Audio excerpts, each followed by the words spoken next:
Hi everyone, welcome to today's episode of Mission Snapshot. As always, we are so grateful that you are joining us because we love to share mission stories with you straight from the field. Now, normally, Hannah would be over there monitoring our social media, but instead, she's here in the studio because Christina was not able to be with us today. So if you do have any comments or questions, please feel free to drop them down below, and Hannah will get back to you after the show.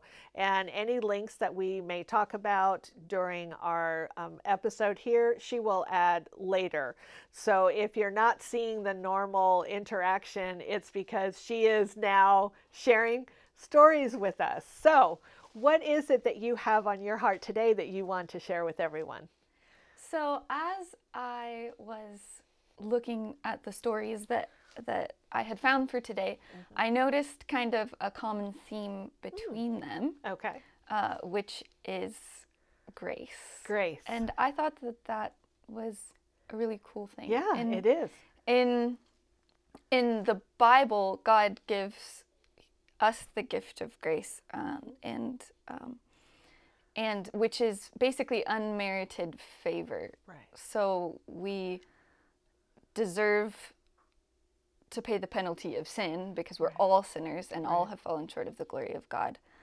But Romans 5:8 says God demonstrates his own love toward us, that while we were still sinners, Christ died for us. So he died not only so that we could pay, wouldn't have to pay the penalty for the sin, but that he'd also give us the gift of eternal life, which is something really cool. It is. And that's something I think that like we can kind of share with other people, and that's part of our duty as Christians, is to show that sort of same love and grace to other people as we interact with them. And I think that these Bible workers in these stories that we're going to talk about today did a really good job with this. And so that's why I'm really excited about to share the stories. Yeah. While you were talking, I was thinking of the fact that not only is the gift of grace amazing, but the verse you quoted in Romans said that while we were still sinners, so we weren't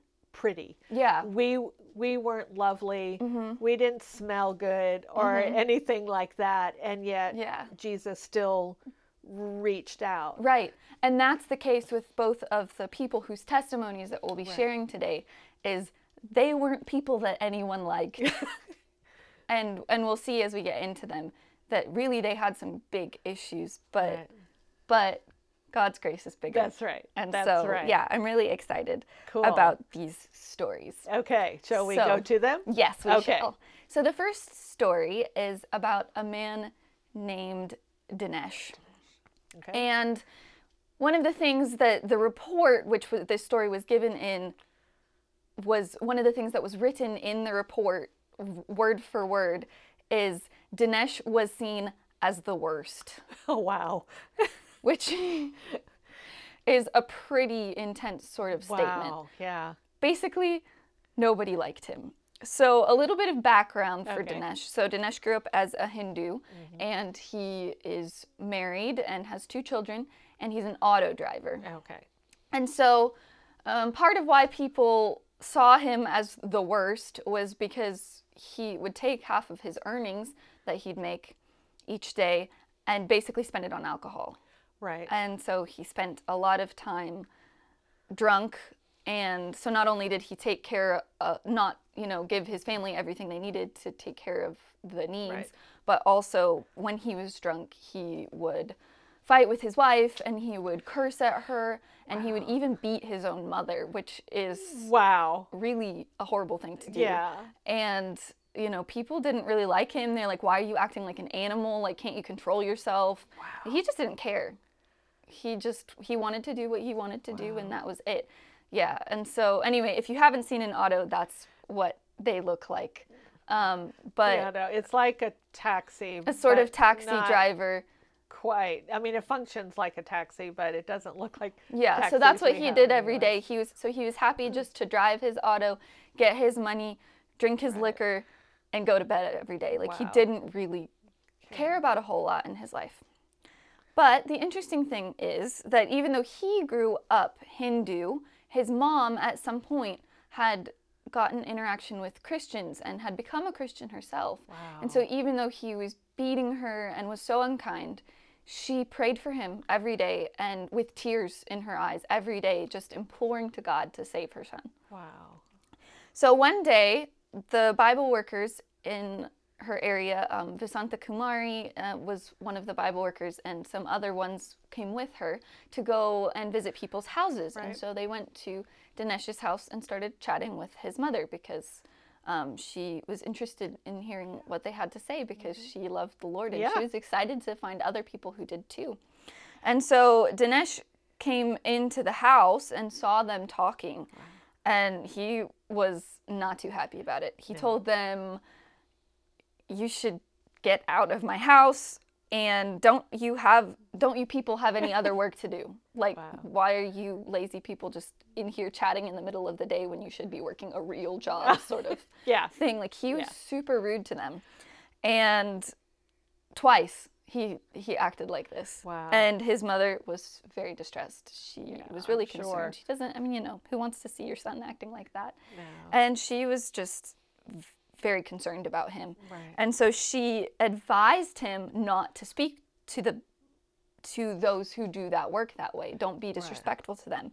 And she said, the Lord will punish you for violating their honor, basically, for being rude to them. Is that's how she phrased it, was violating, but it means she just being rude to them was basically what he did. And he's like, nah, nothing's gonna happen to me. I'm gonna be fine. I don't care, whatever. And he left. And so the interesting thing was that a couple days later, Dinesh got sick. And now I don't think that God was necessarily punishing him by putting sickness on him, but it certainly gave God an opportunity. Right. So Dinesh was actually really, really sick. He started vomiting blood and had to go to the hospital, which, if anybody knows anything about medical stuff, when you get to vomiting blood, you're in pretty bad shape. Yeah. Especially in India, where the hospital systems are not necessarily that good for most people, unless you're really rich. The hospital systems aren't necessarily super great. And so he had to be taken to the hospital, and rather than getting pity from people, everybody cursed him, basically. And they told him that he should just die. It'd be better if he just died instead of continuing to live like the animal that he was, which is really mean. Wow. Which is really mean, but it just shows how much he really just hurt people. Yeah. And he was really actually distressed because I don't think he really realized how much his actions were affecting other people, and he didn't realize how much people kind of hated him. And so he was actually really distressed by hearing this. And so he was pretty much just in the hospital, lamenting his life, feeling pretty miserable, expecting to die soon. And a couple days later, his mom came in with two of the Bible workers who had visited him before. And they asked about him kindly. They didn't just do that, but they also prayed for him with weeping. Wow. They actually cared, which is something he didn't expect because he'd been so rude to them. They shouldn't care. They should just be like everybody else. No one else. Is that right? No one else had cared. Yeah. And so they prayed for God to forgive him for all of his mistakes and to give him life again. And when he heard their prayer, his heart melted. Oh. And he understood how he had hurt people and the pain that he had caused, and he didn't want to be like that anymore. Amen. He wanted to be forgiven. And so even though he humiliated them, their love that they showed him that he didn't deserve. No. You know, and so he's like, God, and through their prayers, he's like, God will do that for me too. Wow. And so he prayed. He cried out to the Lord, they said, and begged him to forgive him. Oh. And so he's like, Lord, I am a cruel sinner. Please forgive me and heal me. And his mom and his wife, who was also there, were super excited to hear this. And he really just was so repentant. And so then after he got out of the hospital, he started getting better, and he got out of the hospital. And so now he's started receiving Bible studies from the Bible workers, and he's really praying that he'll be fully recovered soon so he can start going to church with his whole family. That's amazing. Yeah. That's a huge turnaround. It is a huge turnaround.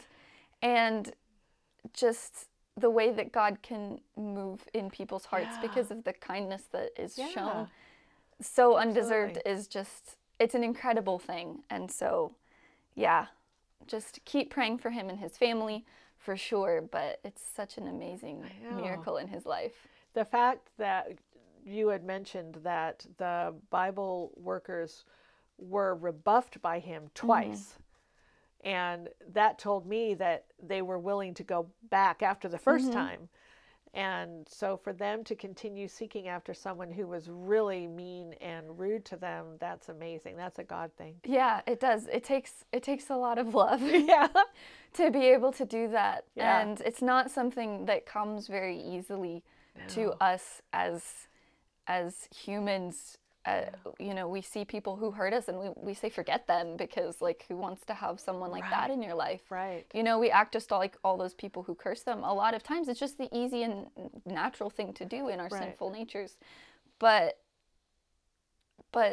through God, and because of the grace that he gave us, because he has given us good things and has promised us good things even though we don't deserve it, that opens our hearts to be able to show that love to other people. Exactly. Well, that's very cool. But you have another story. I do have another story. So this story starts out with a Bible worker named Workham, and he was with his local church pastor, and they were working on doing some renovations on their church building. And as they're working, he starts noticing this young man who was just kind of walking around, kind of loitering.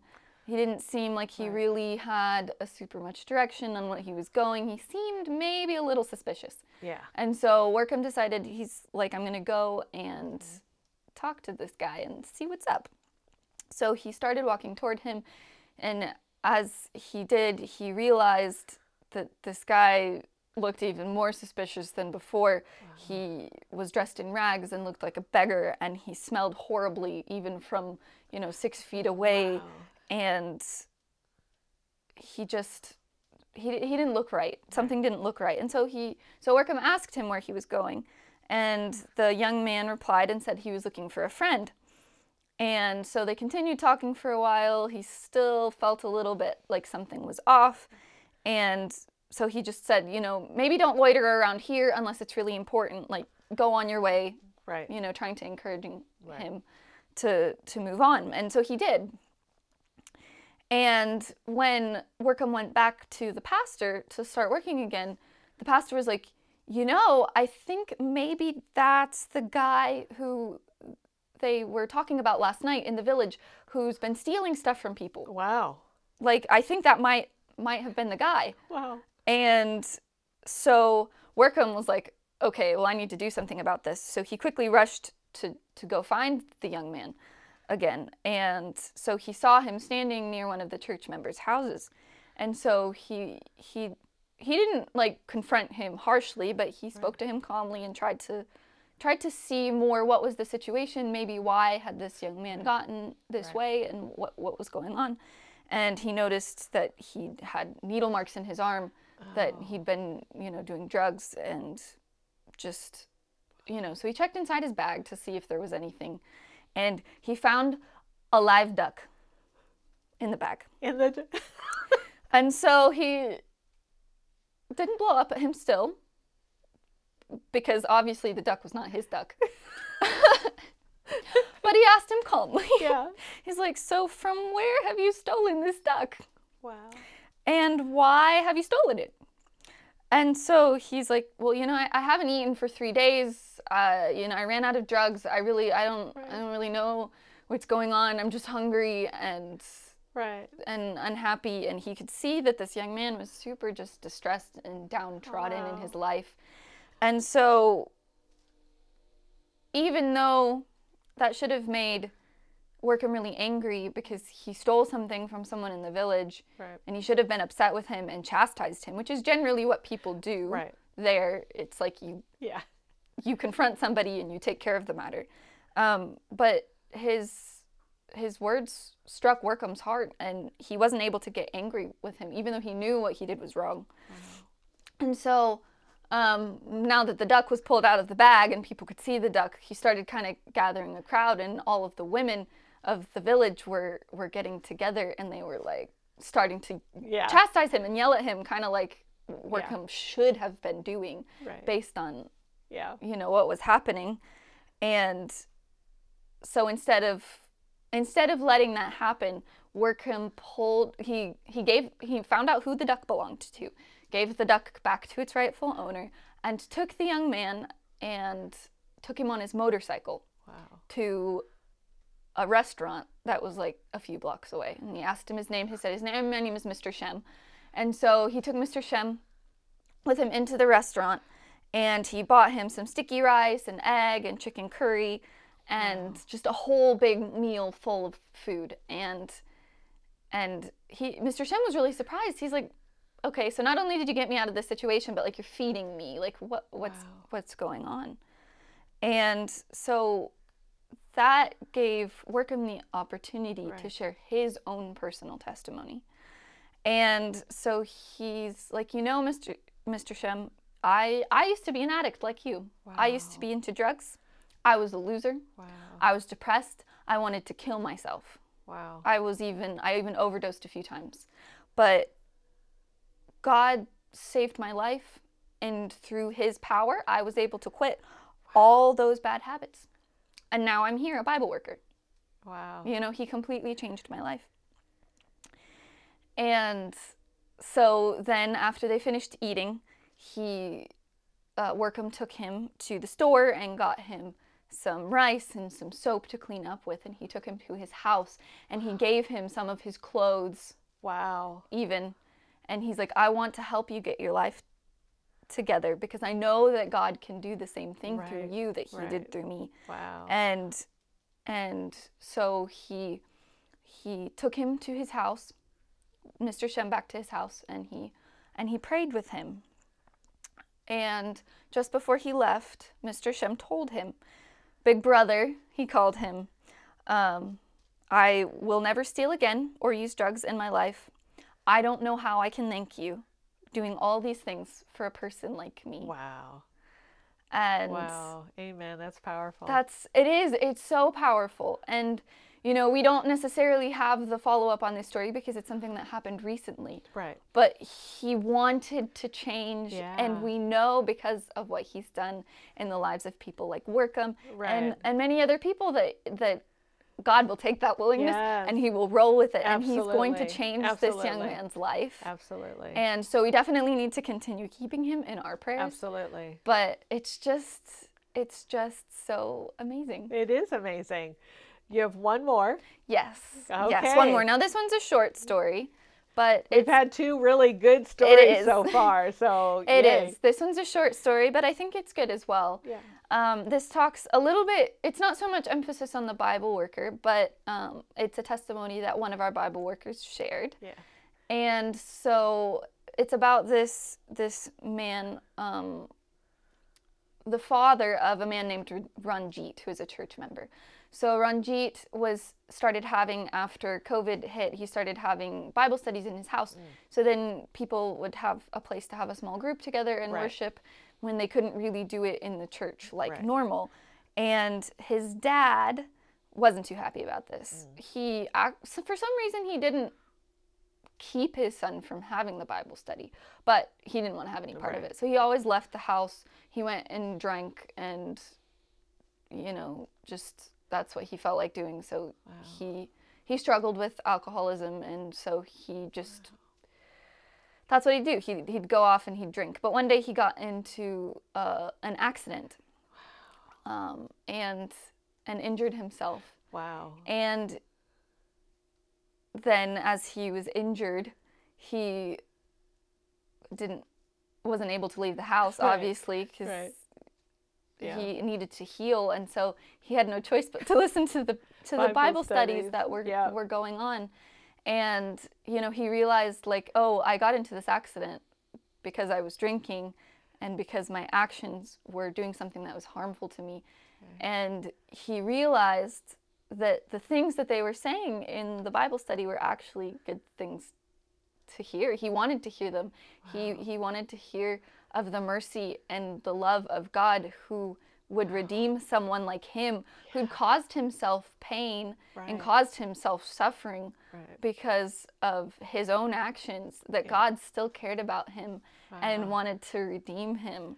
And so now he has accepted Jesus as his Savior, and he has so much happiness in his life that he never had before. That's amazing.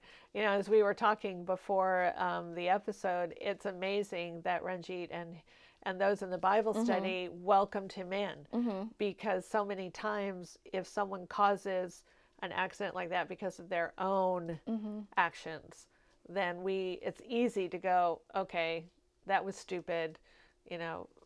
We don't have any sympathy for you whatsoever. But they didn't. They welcomed him in and said, study with us. And I think that's also sharing grace. It is. It's sharing God's grace.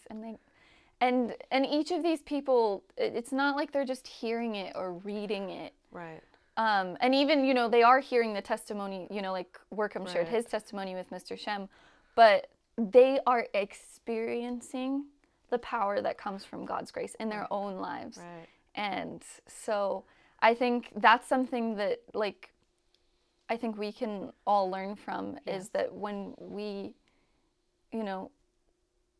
are all sinners and we all have been redeemed. And so when we take the opportunity to share that with other people, that's right. It can change their lives. It can. It can turn someone around from being mean or hateful or from doing things that are harming themselves to being whole and to being a servant for God. And it's so exciting. No, thank you for sharing these stories. They were very powerful, and I hope that you enjoyed these stories as well. And perhaps God is laying someone on your heart that perhaps you have not noticed or had kind of pushed to the side a little bit, and God is saying, no, I'd like to have you go and extend grace to that person. We have stories here about what God can do when we extend grace.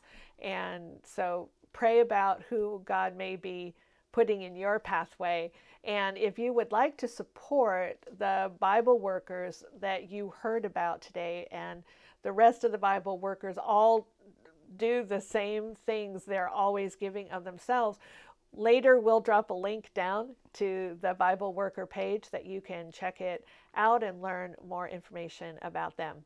And if you're interested in checking out more about what Jesus for Asia has as far as other projects go, we invite you to go to jesusforasia.org, and there you will find more than 60 projects that involve our Bible workers, evening schools that we've talked about here on Mission Snapshot, widows' schools, clinics, missionaries going out onto the front line, children's homes, and you'll find something there that I'm sure will resonate with you. And we ask you to pray for the projects, because prayer is so important, and we really would love to have you join us in praying. If you're watching this on YouTube, we invite you to subscribe to our channel. And if you're watching this on Facebook, we invite you to like our page. That way you will get notifications of when we go live, so that you can come back and join us again and hear more stories from the mission field. Well, thank you again, Hannah, for being a last-minute stand-in. We really appreciate the stories that you brought to us. Thank you for joining us. This has been your Mission Snapshot.